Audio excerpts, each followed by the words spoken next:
when I've sat back and reflected and looked at the squad, and you talk about that squad depth, which is important in tournament football, and how you utilise that.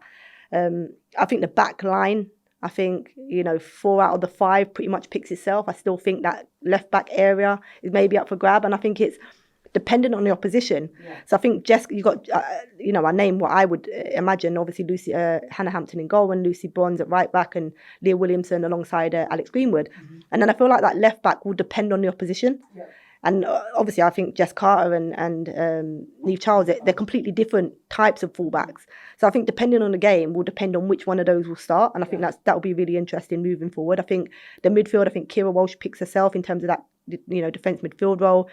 A fit Georgia Stanway, in my opinion, always starts. Uh-huh. And then it's finding who's the perfect match alongside her. And, if it's a game where we're going to have less ball, which number 8, 10 do you play? Because I think that's really important. I think it's a game where we dominate possession. Again, that position changes as to who you have in there. And then I think it's difficult because the front three, I would say, picks itself. And I think, Lauren Hemp kind of picks herself out on that left-hand side with Russo. And I actually think it's Beth Mead that takes that number, the number 7 or the right of the front three spot ahead of Chloe Kelly, even though Chloe Kelly's had an unbelievable season. So that's why I'm half wondering about this kind of 10 spot, because we've mentioned the likes of Tooney and Clinton and Jess Park and those type of midfielders, but how good would it be if we played Georgia Stanway alongside Kira a little bit deeper, and you give Lauren James the license to kind of roam and create in those forward areas? And for me, that is the most exciting way to approach the game. And I know that Lauren James hasn't played